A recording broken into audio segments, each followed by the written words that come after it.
Hi all. I'm really glad to be back with you again.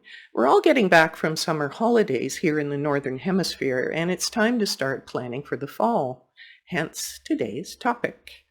I'd like to thank one of my subscribers, Trevor Hardy, for suggesting the topic for this video.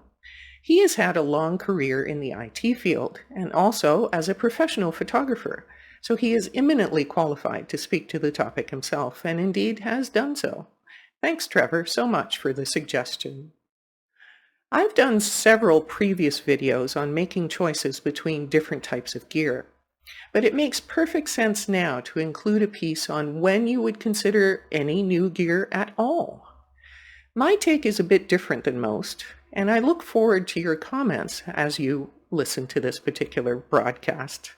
On that note, don't forget to like this video and subscribe to the channel if you find that you enjoy this content. Okay, let's get to it. If you think about how you shop for other aspects of your life, the decision to purchase is often driven by 4 things. Number 1, a problem that has to be solved. Number 2, the available budget. Number 3, the opportunity to maximize value for money. And number 4, the satisfaction, or what I call the emotional lift that you might obtain from the purchase. Well, you know what? The same actually applies really well to photography gear. Let me explain.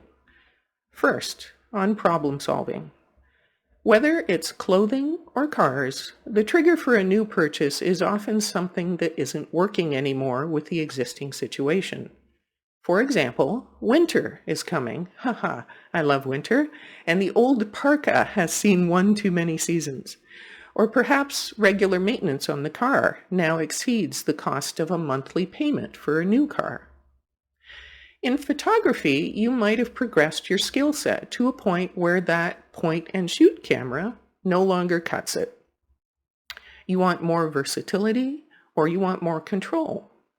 Or like me, you're getting older, and the size and weight considerations, along with things like improved electronic in-body stabilization, can make the difference between crappy and beautiful photographs, or even no photographs at all. Or it may even be a happy problem that you have to solve.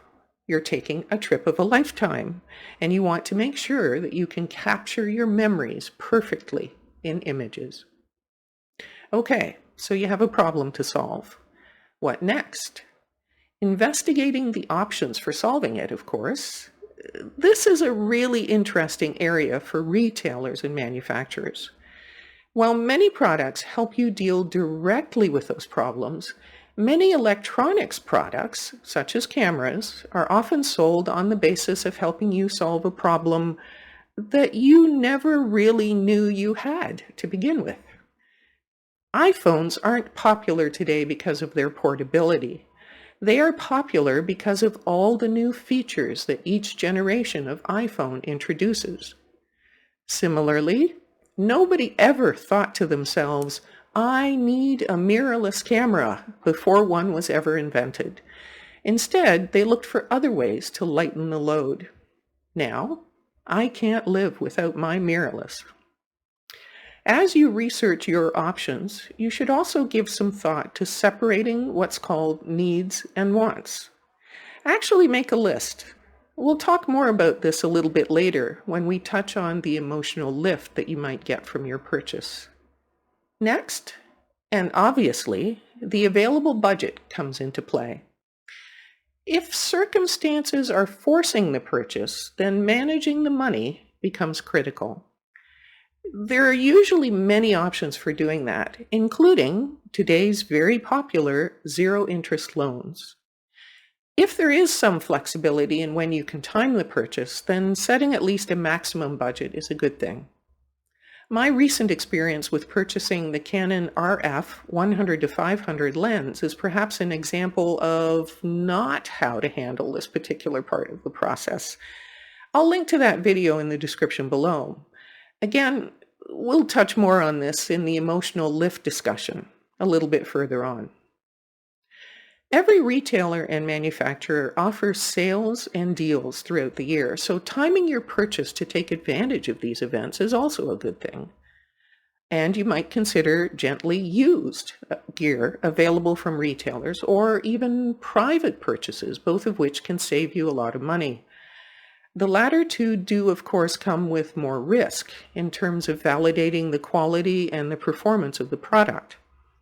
There are ways of handling this, though, such as purchasing only from people that you know and trust.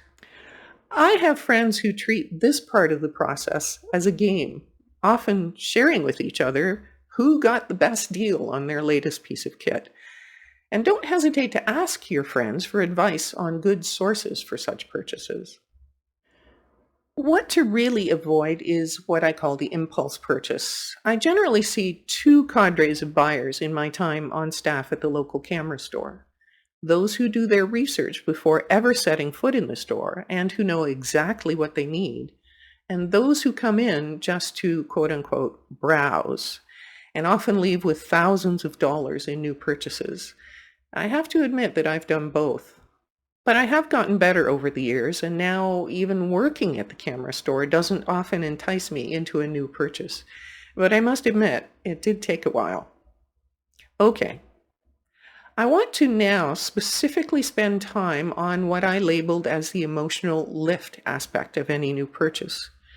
In business, purchasing practices attempt to take any and all emotion out of the decision, and rightly so. Facts alone should always drive a business decision. Similarly, a business purchase should never be more than just what you need. Personal decisions are different, though, in my view, and the emotional lift not only does play a significant part, but I say rightly should. The vast majority of us are hobbyist photographers, shooting because we enjoy it. It would make no sense to remove enjoyment from the consideration of these new purchases. The challenge, of course, is how to legitimately include it. This is where that needs and wants list that I mentioned earlier comes in. Again, I'll use the example of my recent Canon lens purchase. That lens is enormously expensive, at least for me. It's over $4,000 Canadian after tax. So I went through an exercise of assessing those trade-offs, those needs and wants. Needs included a lighter lens, better autofocus performance, and better optics. Wants included a lens that was perfectly matched to my camera, the Canon brand, and L-series high-end optics for those of you that know the Canon brand. The positive reviews online also contributed to my simply just wanting it. And lastly, I had fairly recently, discovered the joy and the challenge of bird photography, and I wanted quality gear for that purpose. Even so, the needs didn't outweigh the wants here, so I hesitated for a long time. But eventually, the pure joy of pursuing a new genre of photography won out, and it hasn't proven wrong. As long as this is done prudently and with some deliberate thought, I highly encourage adding in that emotional element to your decision. Often, the available purchase choices, like that iPhone, exceed the specific items that might appear on your needs and wants list. So the very last step in your decision is assessing the trade-offs between all of the things that we have discussed. I had one additional benefit in my purchase decision that was on my list as well. I could sell my previous third-party long lens, which was 7 years old, and use those funds against the new purchase.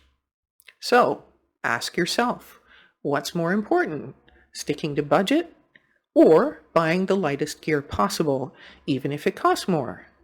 If the more expensive camera has a capability not on your list, such as built-in focus stacking or 8K video, will you actually ever use it? And of course, the last question is what will make you happier? Gear that meets your needs or gear that you can learn with and grow into? One last thing. There's a whole other discussion around the priority that each major equipment purchase should have. Some of that is driven by where you are in your photographic journey, just starting out, your first upgrade, or are you a long-standing hobbyist? Some suggest focusing on high-end glass first, paying less attention to the camera body. After all, new bodies emerge every year or two, but glass is forever, they say. I'm not sure that that philosophy stands up today. Camera bodies are like mini computers now, and as we all know, peripherals to computers can lose their performance or even their connectivity with each new generation of computer. That was the problem with my old long lens. And that's now the case with lenses of other types too. My new lens simply works phenomenally better with my current camera. And I also bought that camera, the EOS R5, in the hope that I will have it at least for a decade. Again, firmware upgrades have already improved my R5 performance enormously in the 2 years since I've owned it. It may very well be the last camera body that I own. Thanks so much for watching. I really hope that this was helpful. Please leave a comment on your approach to decision making. And my sincere thanks to Trevor for suggesting this topic. See you all again soon.